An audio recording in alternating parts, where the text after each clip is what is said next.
사랑하는 여러분, 여러분들은 세계관이라는 용어를 들어보셨을 것 같습니다. 세계관은 월드뷰입니다.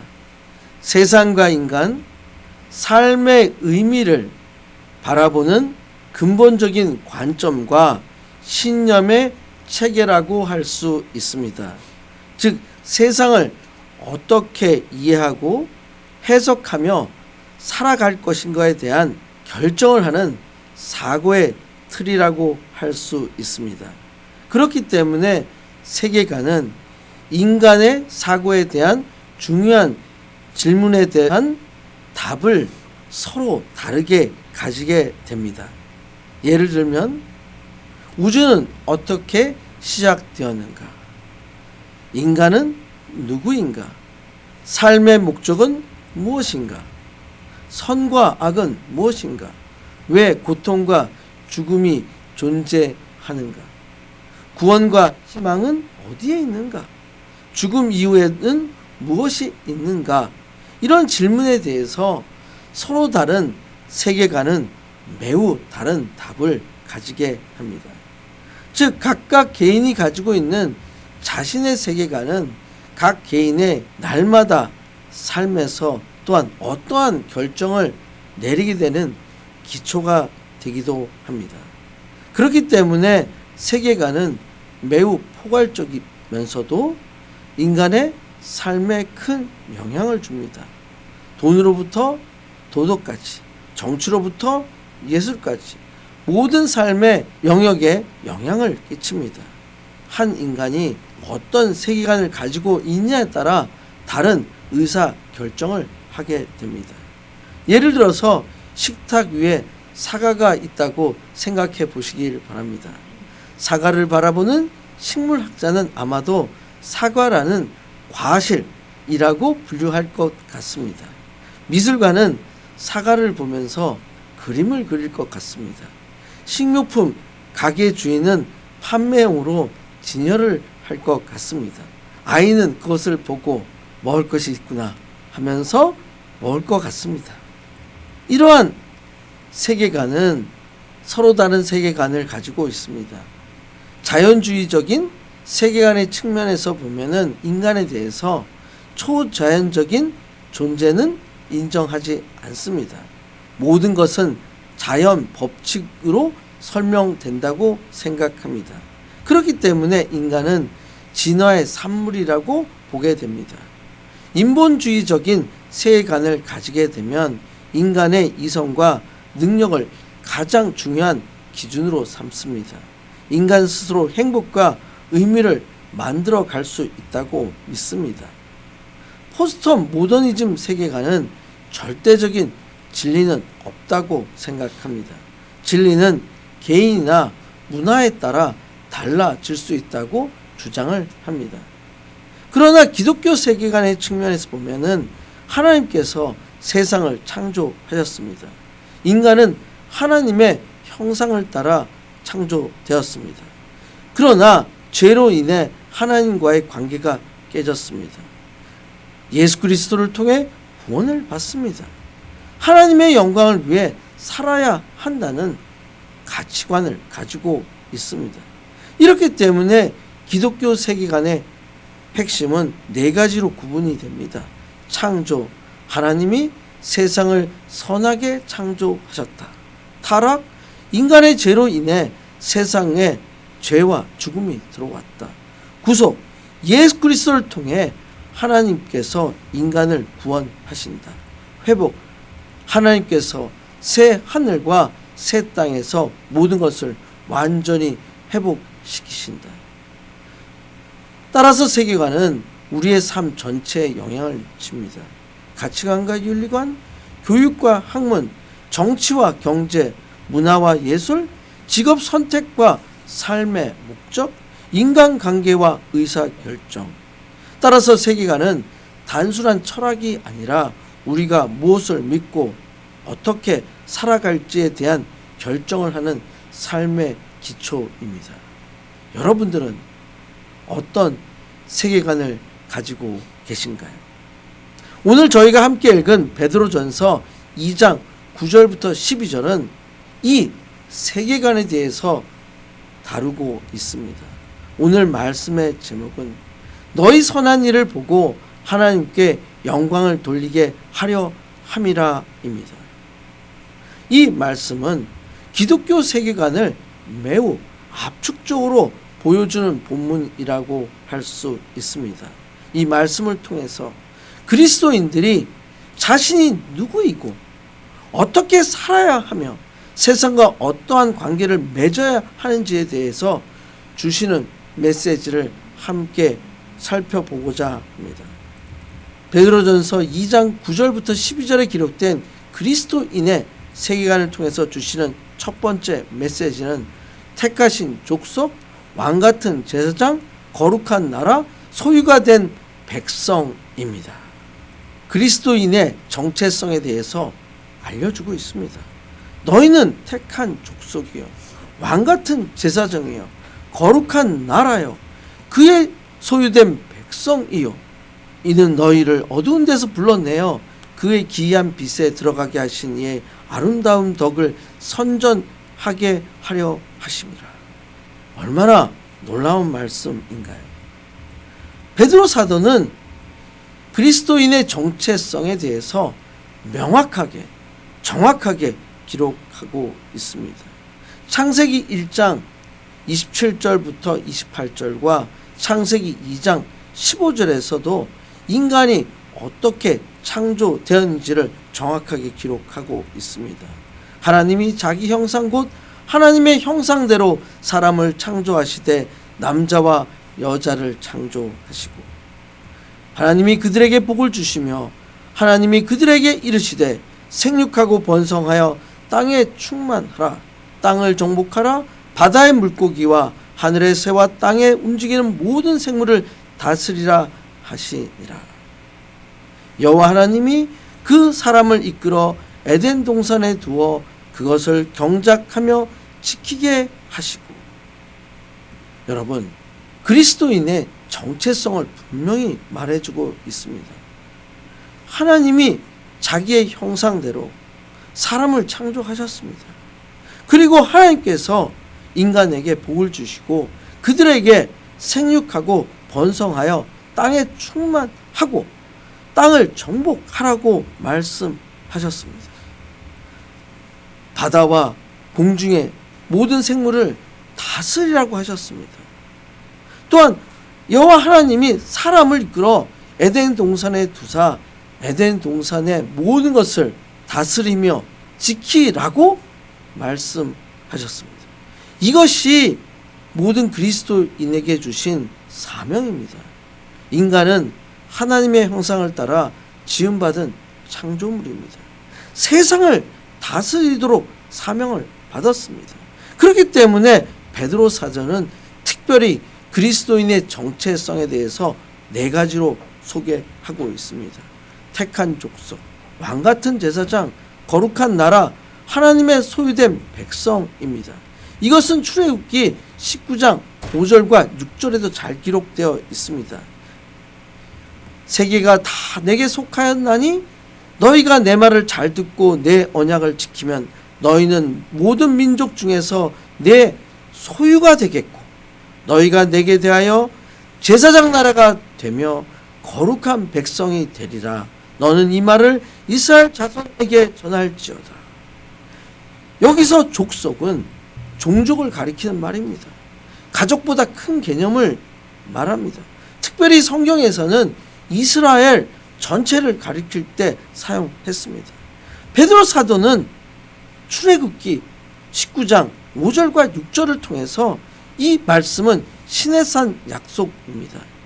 이스라엘 백성들이 하나님의 말씀을 잘 듣고 주님과 맺은 약속을 잘 지키면, 그렇게 살면 하나님께서 그들을 선택된 족속으로, 소유된 백성으로, 제사장 나라로, 거룩한 백성으로 특권을 주시겠다고 하신 약속입니다. 이 말씀을 베드로 사도는 예수 그리스도를 믿는 그리스도인들이 출애굽 시대의 시내산에서 하나님과의 약속을 맺었던 이스라엘과 같이 특권을 동일하게 누리게 된다고 여러분들이 영적 이스라엘, 참 하나님의 언약이 백성이 될 것이라고 선포하고 있습니다.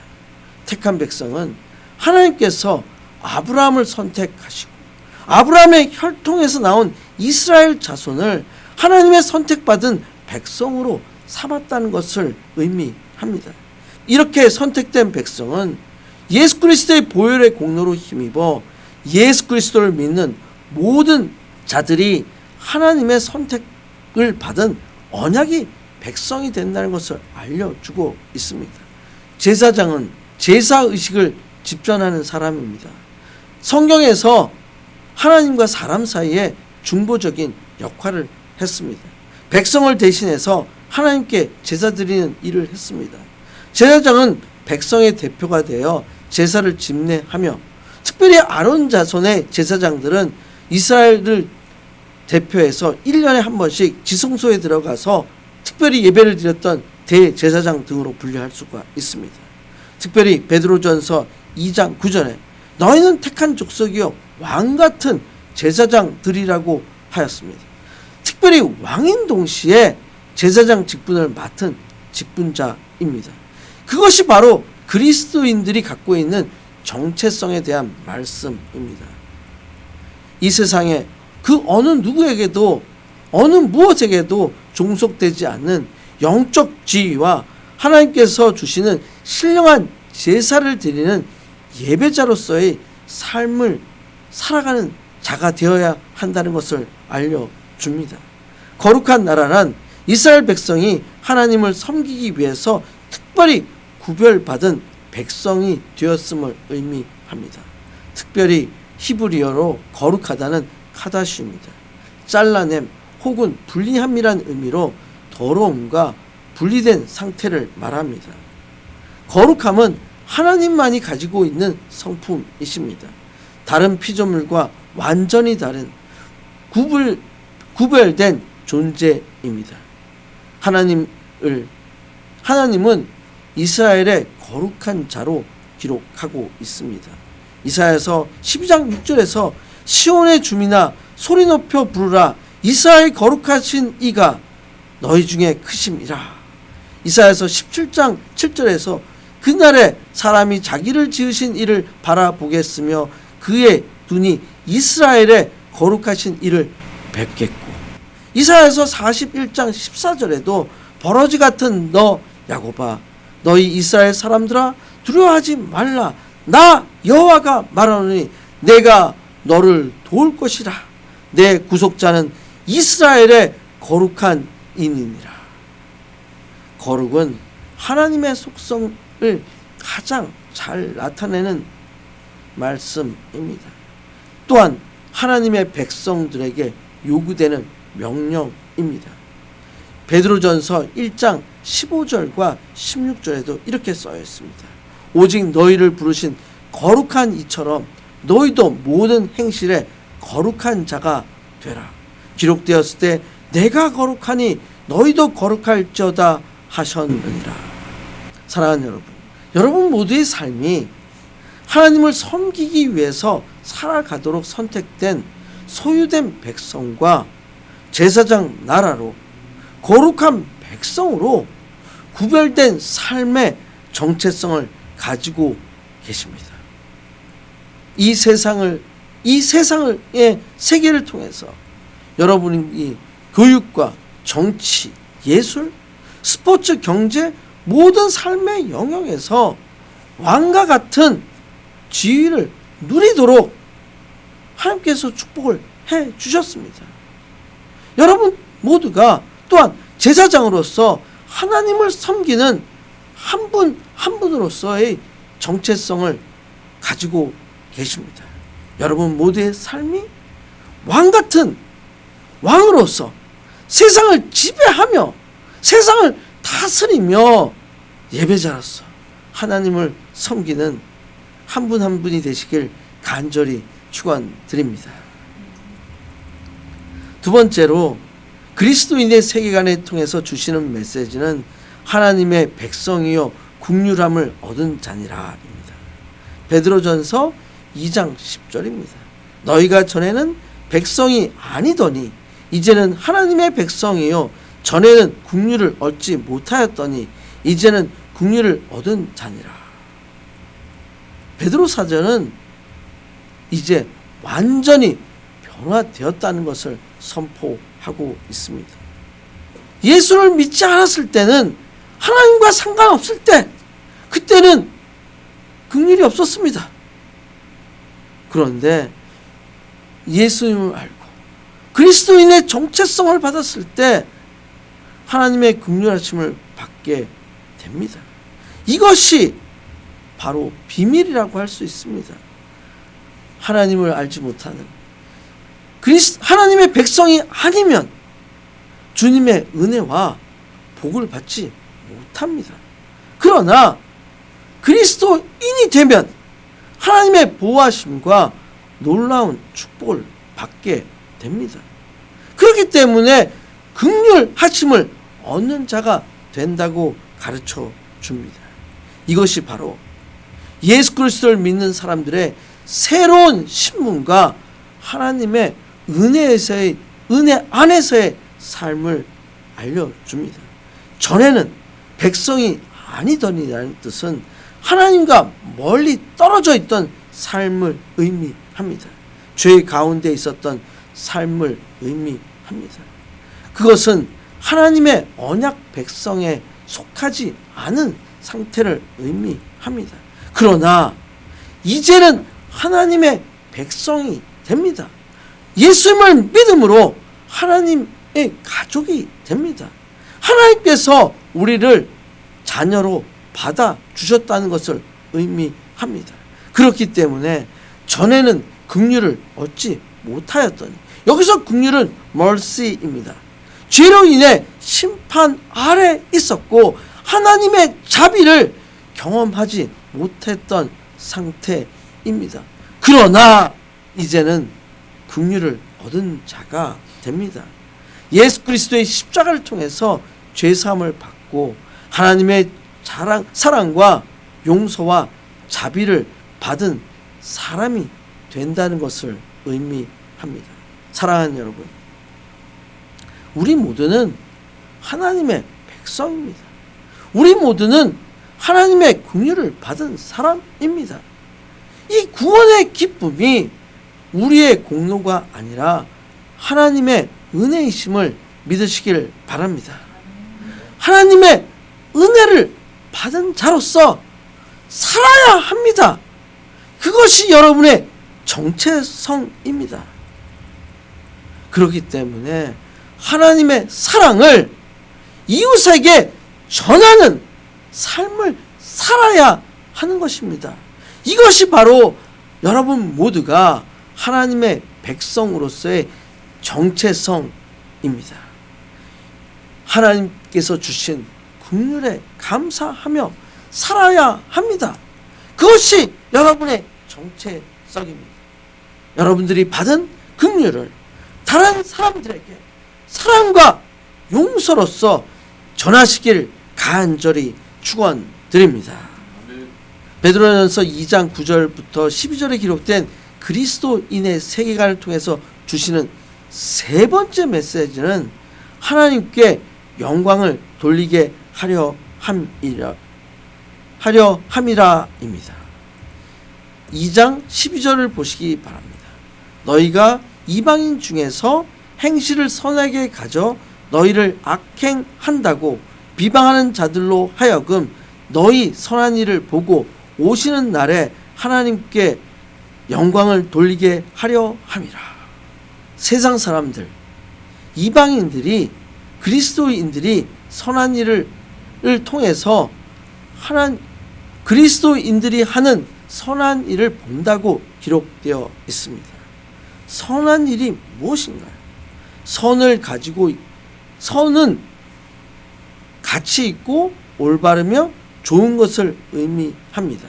성경에서 말하는 선한 일에 대해서 미가서 6장 8절에는 사람아 주께서 선한 것이 무엇임을 내게 보이셨나니 여호와께서 내게 구하시는 것은 오직 정의를 행하며 인자를 사랑하며 겸손하게 내 하나님과 함께 행하는 것이 아니냐.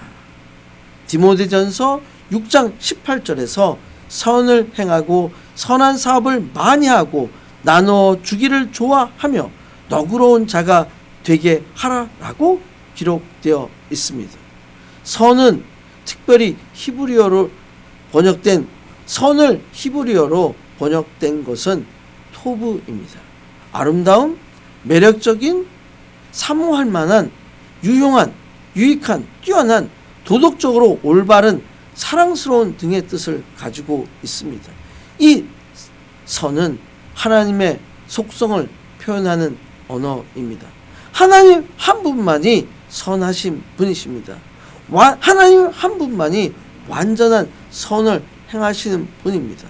그렇기 때문에 창세기 1장 31절과 디모데전서 4장 4절에 이렇게 기록되어 있습니다. 하나님이 지으신 그 모든 것을 보시고 보시기에 심히 좋았더라. 저녁이 되고 아침이 되니 이는 여섯째 날이라. 하나님께서 지으신 모든 것이 선함으로 감사함으로 받으면 버릴 것이 없나니 심히 좋았더라. 보시기에 좋았더라. 선하며 감사하며, 이것은 하나님이 하시는 모든 일이 선하며 그분이 만드신 모든 것이 선하며 또한 하나님의 말씀은 선하시며 하나님의 뜻에 순종하는 것이 선하다는 것을 알려주고 있습니다. 요한복음 10장 32절에서 예수님께서 말씀하셨습니다. 내가 아버지로 말미암아 여러 가지 선한 일로 너에게 보였거늘 그 중에 어떤 일로 나를 돌로 치려 하느냐. 예수님께서 특별하게 말씀하십니다. 예수 그리스도가 자신이 행한 행위가 하나님의 선하심을 통해서 선하신 하나님을 구원을 이루신 선한 일을 하였다고 기록하고 있습니다. 그렇기 때문에 요한복음 10장 11절에서 예수님은 나는 선한 목자라 선한 목자는 양들을 위하여 목숨을 버리거니와 라고 하셨습니다. 이것은 구원 사역을 감당하시는 예수 그리스도께서 그리스도인의 선한 목자가 되신다는 것입니다. 특별히 에베소서 2장 10절에서 우리가 그가 만드신 바라 그리스도 예수 안에서 선한 일을 위하여 지으심을 받은 자니 이 일은 하나님이 전에 예비하사 우리로 그 가운데 행하게 하려 하심이라. 이것이 바로 그리스도인의 정체성입니다. 모든 그리스도인들은 선한 일을 하기 위해서 부르심을 받았습니다. 그렇기 때문에 그리스도인들은 선한 일을 하기 위해서, 선한 사업을 하기 위해서 부족함이 없어야 합니다. 내가 채워져야 베풀 수가 있습니다. 내가 가진 것이 있어야 나눠줄 게 있습니다. 내가 마음이 충만해야 남에게 동정을 베풀 수 있습니다. 그렇기 때문에 마태복음 5장 16절에서 이같이 너희 빛이 사람 앞에 비치게 하여 그들로 너희 착한 행실을 보고 하늘에 계신 너희 아버지께 영광을 돌리게 하라. 하늘에 계신 하나님께서 모든 그리스도인들이 선한 일을 하도록 그리스도인들의 착한 행실을 통해서 하늘에 계신 너희 아버지께 영광을 돌리게 하라라고 말씀하고 계십니다. 그리스도인들의 말과 삶을 통한 그 모습을 본 이방인들, 세상의 사람들이 하나님께 영광을 돌리기 하기 위해서 그리스도인들은 선한 일을 해야 합니다. 이것이 그리스도인의 정체성입니다. 즉 하나님께서는 그리스도인들에게 왕같은 제사장으로 엄청난 복과 특권을 주셨습니다. 여러분들도 왕같은 제사장으로 엄청난 복과 특권을 받으시길 축원드립니다. 왕같은 제사장으로서 세상에서 복과 특권을 누리시길 축원드립니다. 그렇기 때문에 여러분들 그리스도인에게 하나님께서 이렇게 은혜와 축복을 주신 이유가 바로 우리의 말과 삶과 이 복을 통해서 특권을 통해서 하나님께 영광을 돌리라고 하신 말씀입니다. 베드로전서 2장 9절에 이렇게 써 있습니다. 그의 기이한 빛에 들어가게 하신 자에게 자의 아름다운 덕을 선전하게 하려 하심이라. 아름다운 덕이 바로 예수 그리스도의 보혈과 복음입니다. 하나님께서 죄 가운데 죽을 수밖에 없는 인간을 불쌍하게 여기시고 그의 독생자 예수를 이 땅에 보내시고 십자가의 죽음을 당하게 하시고 인간의 죄를 감당하게 하시고 부활하게 하셔서 하늘에 올라가게 하셨습니다. 누구든지 하나님의 아들 예수를 믿는 모든 자에게 의롭다 하시는 하나님의 약속을 모든 그리스도인에게 주셨습니다. 그렇기 때문에 그 덕을 전해야 됩니다. 이것이 모든 그리스도인들이 모든 세상에서 복음을 선포하도록 선택된 백성으로 예수 그리스도를 세상에 전하는 선교와 전도의 사명을 다하는 정체성을 보여주고 있습니다. 이것은 선택이 아니라 필수입니다. 또한 선교와 전도는 특권입니다. 누구나 할 수 있는 게 아닙니다. 그러나 또한 동시에 의무입니다. 이 선교와 전도는 아름다운 덕을 정하는 것은 특권인 동시에 의무입니다. 또한 이것은 교회의 존재 이유입니다. 교회는 선교의 공동체입니다.